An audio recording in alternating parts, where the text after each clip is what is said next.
São 9h59 e quem está na ponta da linha para conversar com a gente agora é a doutora Jéssica Amorim, ela que é pediatra com ênfase em saúde mental e neurodesenvolvimento infantil, neuropsiquiatria, pós-graduada em psiquiatria e neurologia clínica. Bom dia, doutora Jéssica. Bom dia, Eduardo, tudo bem? Tudo bem, que bom recebê-la aqui. Bom também, o prazer é todo meu. Vamos falar um pouquinho dessa nossa molecada que está por aí e que muitas vezes, né, a gente não percebe, mas tem alguns transtornos de aprendizagem? O que tem acontecido, o que a gente tem visto muito no consultório, cada dia mais frequente, é porque as crianças estão em casa fazendo as atividades escolares online. Isso tem gerado um problema muito grande, tanto para as crianças quanto para as famílias. Porque nós temos crianças que têm transtornos de aprendizagem, dificuldades escolares, e essas dificuldades escolares, as crianças estão tendo aulas online, sem o suporte das mediadoras, sem o suporte das salas de recursos, apenas com a ajuda dos pais. Porque também nós estamos sem as fonoaudiólogas, sem as terapeutas ocupacionais que dão suporte para essas crianças.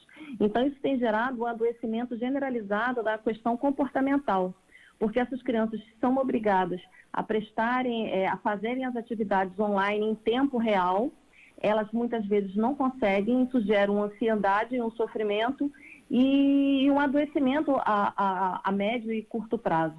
No dia seguinte, se você for levar em consideração que a criança tem que passar novamente por essa tortura, isso está levando um desenvolvimento de muitos transtornos comportamentais decorrentes dessas dificuldades escolares, sabe, Eduardo?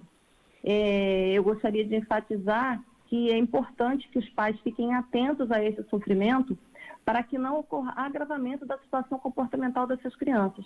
Eu tenho crianças que estão desenvolvendo pânico, fobia, depressão, ansiedade. Isso realmente é um quadro que tende a piorar se alguma medida não for tomada. Doutora, nós podemos perceber, né, que normalmente o pai e a mãe, né, hoje na correria do dia a dia, né, deixa a criança na porta da escola, dá à escola o poder para, vamos colocar entre aspas, aí eu não gosto dessa expressão, mas educar o seu filho, que na verdade a escola teria que passar o aprendizado e não a educação cabe aos pais, mas, né, no corre-corre do dia a dia, a gente acaba, os pais acabam fazendo isso, né, dando à escola essa educação, o direito à educação, né, e agora nesse momento onde as crianças estão em casa, onde os pais podem acompanhar mais de perto, os pais estão conseguindo perceber ou estão conseguindo lidar com isso, doutora? São coisas diferentes, né, Eduardo? Lidar e perceber são bem diferentes. Sim, não porque uma coisa é você perceber e outra coisa é você conseguir lidar, porque a professora, ela tem toda uma técnica, ela tem um estudo, toda uma preparação, né? E às vezes a pressão de um pai em cima de uma criança pode até prejudicá-la mais, não é isso? Sim, isso aí é uma realidade total que você está falando. Coincidentemente, é engraçado isso, os pais estão conhecendo os filhos agora, não é? Isso que você falou é muito pontual, é muito real. Os pais estão, agora, a partir desse momento, pelos fatos de muitos estarem em home office, também convivendo com os filhos, os números de diagnósticos de transtornos comportamentais aumentou muito, porque os pais estão criando os filhos, que era uma realidade que não existia. Então, nós estamos recebendo muito mais casos de pacientes com sintomas de transtornos comportamentais, pacientes com autismo, com déficit de atenção, com ansiedade, porque esses pais não estão realmente, eles estão conhecendo os filhos e não estão sabendo lidar com essa situação. Por isso que eu falei que essa observação que você falou, essas duas palavras foram ótimas. Eles estão realmente conhecendo os filhos, mas não estão sabendo lidar com essa situação, porque até a gente tem muitos casos de crianças que fazem educação em tempo integral. Então os pais realmente não conheciam e por conseguinte não sabiam lidar com os filhos. E esse fator agora de ficar mais tempo em casa está levando realmente a esses pais conhecerem os filhos e chegarem à conclusão que tem alguma coisa que eles estão precisando de ajuda. Isso se você for pensar, isso é até bom, porque nós temos agora, as crianças estão sendo mais observadas, estão recebendo suporte que anteriormente não estariam recebendo, sabe? Mas com certeza é um momento novo, tanto para os pais quanto para os filhos. Doutora, em que momento a gente deve buscar ajuda profissional? Quais são os sintomas ou as dicas que a gente consegue perceber aí no comportamento dos filhos da necessidade de buscar ajuda profissional? Em relação à escola, né, esse momento que a gente está vivendo de educação online, de educação à distância, o que a gente vê são crianças desenvolvendo sintomas de ansiedade mesmo. Às vezes, nós estamos vendo muitas crianças sofrendo por terem que passar por esse momento. Eu falo para os pais, é muito importante você ter discernimento sobre o que é adoecer e o que não é. Lógico que você ficar 3, 4, 5 horas em frente a uma tela de computador ou tela de telefone, aqueles que não têm acesso ao computador, é chato, é desagradável, a criança vai querer levantar toda hora. Mas você sofrer por esse momento, a partir desse momento, desse instante, você tem que ver que tem alguma coisa errada com o seu filho. As crianças que têm transtorno de aprendizagem ou que estão, através de transtornos de aprendizagem, desenvolvendo alterações comportamentais como ansiedade, depressão e pânico, elas entram realmente, elas têm elas já começam a sofrer antes das aulas iniciarem, entendeu, Eduardo? Então, a criança, ela já começa a sofrer. A criança, eu tenho pacientes que fazem episódios de pânico, com vômito, com náusea, reclamam de dor de cabeça, não querem que ligue o computador, não querem que acessar a tela.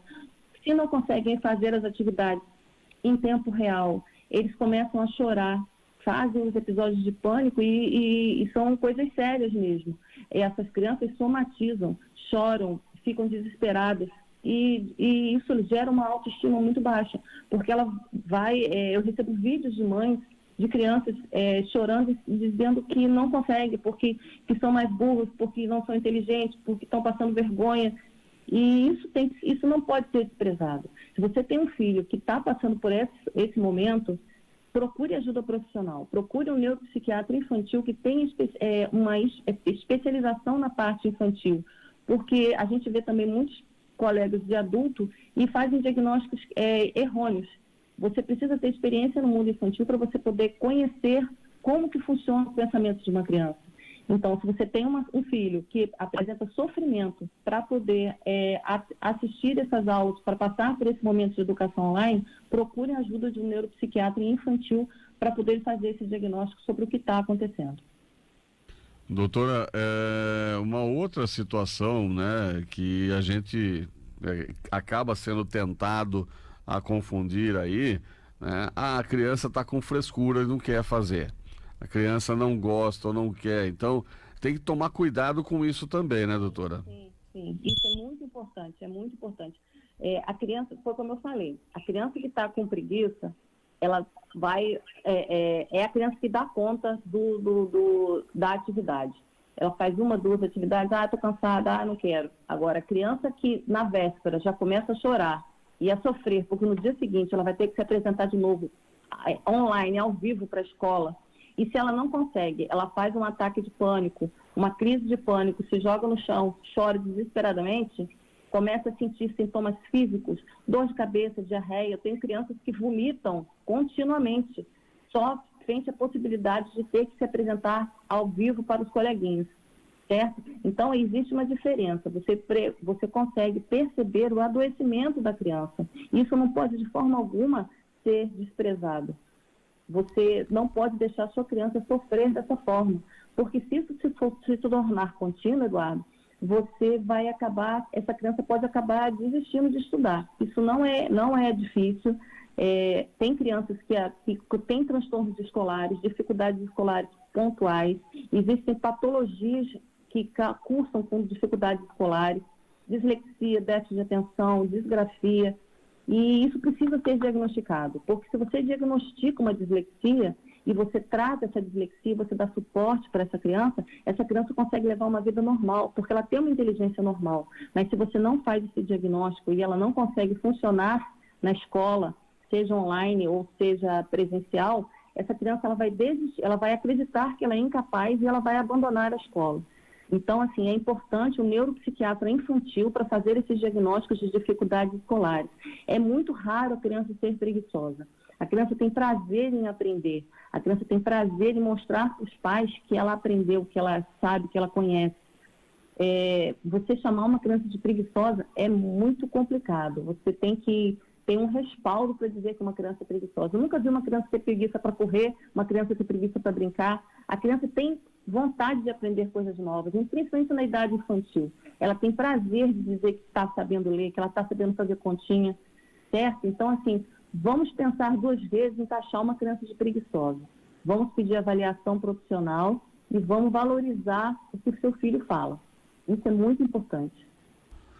Doutor, uma notícia que me preocupou hoje de manhã, lendo aqui as manchetes dos principais jornais do país. O jornal o Globo traz como um dos destaques na sua primeira página: vírus acelera implantação do ensino híbrido.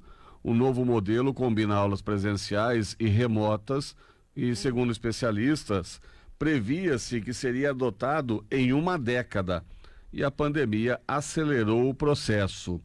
Quando eu li essa notícia, né, me veio imediatamente à mente: será que nós estávamos preparados e será que as escolas também estavam preparadas, né, para fazer essa migração de uma forma tão rápida, tão abrupta, né? E será que isso também não está causando, de repente, a forma como está sendo feito, não está causando um pouco de transtorno para essas crianças? Não, a escola não estava, a escola não estava e não está ainda adaptada. Isso com certeza está gerando uma piora do quadro. Porque o que acontece, Eduardo? Não existe uma universalização de como que foi adaptado esse ensino. Eu tenho escolas públicas que se adaptaram maravilhosamente bem, pelas plataformas diferentes, porque não existe uma escola, não existe um tipo só de aluno. Você tem diferentes escolas com diferentes técnicas de aprendizagem, você tem alunos com diferentes necessidades. Então, um exemplo, eu tenho uma escola pública aqui perto de onde eu moro, e que ela fez a plataforma online para as turmas, e as crianças que têm dificuldade de aprendizado, que têm necessidades especiais, elas fazem assim, individualmente na parte da tarde com as professoras das salas especiais. Ao mesmo tempo, eu tenho escolas que são escolas privadas, caras, e que não têm ajuda nenhuma para as crianças que têm necessidades especiais. Então, é complicado a gente falar porque não existe uma unificação. O Ministério da Educação não forneceu às escolas como que vai ser a logística do ensino, certo? Então, para as crianças que não têm necessidades especiais, para as crianças que são totalmente 100% funcionais, a coisa até está funcionando. Mas para as crianças que têm necessidades, está sendo muito complicado. Ao mesmo tempo, você tem que pensar no tamanho desse país que a gente vive. Ao mesmo tempo, eu tenho crianças que cada uma em casa tem um notebook, eu tenho crianças que têm um telefone que não tem acesso à rede o tempo inteiro. Entendeu? Então, você imagina como que é você colocar o ensino à distância num país com essas dimensões e com as diferenças econômicas que nós temos. A escola não está adaptada de forma alguma e eu acho que ainda vai demorar um pouquinho para a gente conseguir realmente adaptar isso aí. Bom, vamos lá, né? Vamos tentar aí, de alguma forma, compreender. Acho que essa conversa nossa serve exatamente para isso, para ajudar as pessoas a compreenderem um pouco mais, né? E terem aí, né, o discernimento de tomar as melhores decisões, porque todos nós estamos aprendendo, né, doutora? De uma certa forma, todos fomos pegos de surpresa, todos nós estamos aprendendo, mas é importante, né, que os pais, principalmente, estejam muito atentos às reações de seus filhos. Muito obrigado pela sua disposição em nos atender. Obrigado você. Muito obrigado. Um beijo grande para a cidade, certo? Se precisar, a gente está aqui, tá? tá? Abraço, um bom dia. Um beijo, um abração, tchau. São 9h13, né? Conversei aqui com a doutora Jéssica Amorim, ela que é pediatra, né? E conversamos sobre toda essa questão do ensino à distância que está chegando aí para essa molecada e, como eu disse, né? Chegou tão de repente que ninguém está sabendo direito o que está acontecendo. E aí acaba tendo esses problemas que nós estamos vendo. São